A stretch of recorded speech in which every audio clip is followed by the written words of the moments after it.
you an order. In the car. My children are home alone. My children are home alone. On June 9th, 2022, the quiet of Hinsdale was interrupted by a tense encounter between law and a local resident. A police officer tasked with executing an arrest warrant approached a vehicle parked in a residential garage. The warrant was linked to a domestic violence case involving Shawn N. Mullarkey, a 45-year-old accused of assaulting her ex-husband with a vehicle. The officer instructed the suspect to exit the vehicle.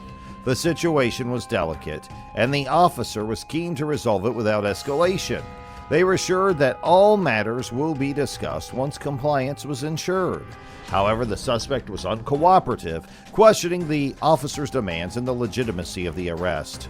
As the officer persisted, the suspect became increasingly resistant, refusing to leave the car. The officer warned of potential use of a taser, a clear indication of the seriousness of the situation.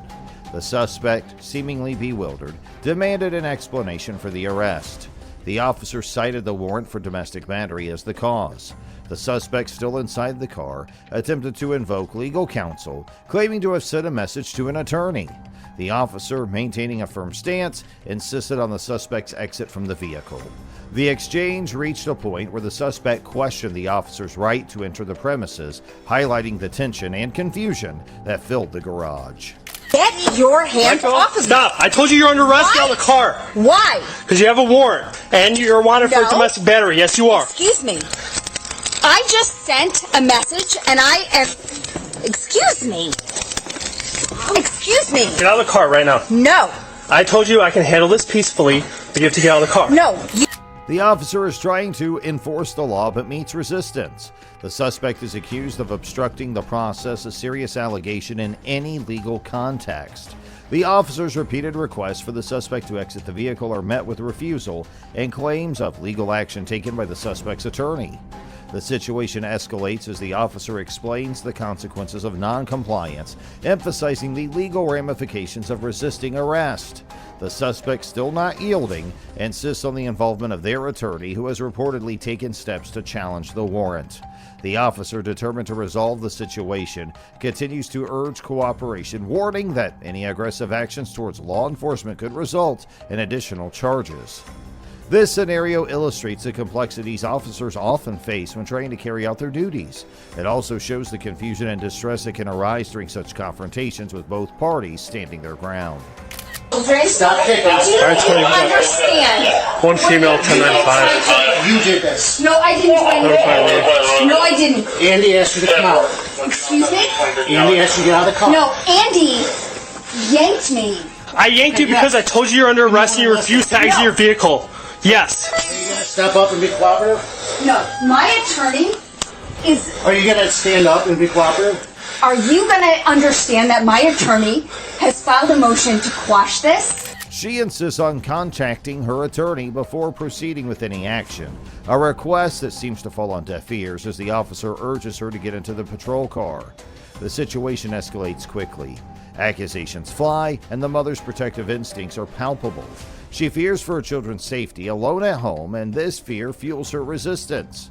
The officer, on the other hand, is bound by protocol and the law, yet the mother's distress is evident. She accuses the officer of being insensitive, of not understanding the gravity of the situation for her family. Amidst the chaos, the mother's defiance grows. She refuses to be subdued, questioning the officer's humanity and accusing them of exacerbating an already fraught situation. The exchange becomes more heated, with the mother expressing her disdain for the officer's actions, which she perceives as unjust and cruel. The officer asserts that they are merely following procedure. However, the mother's perspective is clear. She sees the officer as the worst part of society, someone who would jeopardize a mother's role and responsibility towards her children. The argument reaches a crescendo, with the mother standing her ground, unwavering in her belief that she must protect her children at all costs. Shawn is being instructed to comply with the officer's demands but is resistant, questioning the officer's actions and authority. The officer is attempting to carry out an arrest, but Shawn is not making it easy. The exchange between them is intense, with Shawn repeatedly asking if the officer was present during the alleged incident, implying that the officer did not witness the events leading up to this moment. The officer, however, is focused on the task at hand, which is to secure Shawn's cooperation. Shawn is adamant about not being touched and expresses a strong desire to maintain personal boundaries, even as the officer tries to remove personal items like a watch. The situation escalates as Shawn accuses the officer of inappropriate contact and threatens to retaliate physically. The officer warns that such resistance could lead to additional charges. Throughout the ordeal, Shawn's concerned about the implications of the arrest, particularly regarding contact with their attorney and the well-being of their children, who are presumably alone at home. The officer assures that the children will be taken care of, but Shawn remains unconvinced and continues to resist. This shows the challenges that can arise during arrests, especially when Shawn involved is uncooperative and concerned about their rights and family responsibilities. Do you have your phone on you? Don't touch me. Do you have your phone on you? Get your fucking hands off me. Where's your phone? Do not. Where's your phone at? Get do not touch me. Okay. Did I ever say you? You fucker, do not touch me. Get his fucking hands off me. Get your fucking hands off me. Cool out. Hey, if you keep resisting, I'm gonna charge you with that. You know what? I'm gonna charge you with putting your fucking dirty ass hands on me. Stop moving. Let him take off your watch. You don't get to touch me. You are a disgusting piece of shit. The next time you fucking touch me. Hey, get in the car. Sit in the car. No. He doesn't get to touch me. Okay, sit in the car. Follow, use the words of what these are hands. Hey, get in the car. If you don't, you're going to get charged with obstructing. Get in the car. If he touches me again. Get in the car, Shawn. Shawn feels they've been touched inappropriately multiple times and expresses a desire to press charges. The officer suggests compliance with verbal instructions, hinting at the possibility of additional charges if not followed. At this point, Shawn declares an intention to sue, presumably for the actions taken during the arrest. Questions about Shawn's well-being and property are raised, but the focus quickly shifts back to the legal threats being made. Shawn accuses the officers of making a grave statement, which the officers seek to clarify, but Shawn insists on the severity of the contact they experienced. The officers prepare to transport Shawn, signaling the end of this particular encounter. The communication reflects the charged atmosphere, where emotions run high and every action can have significant legal implications. Then what? Yeah.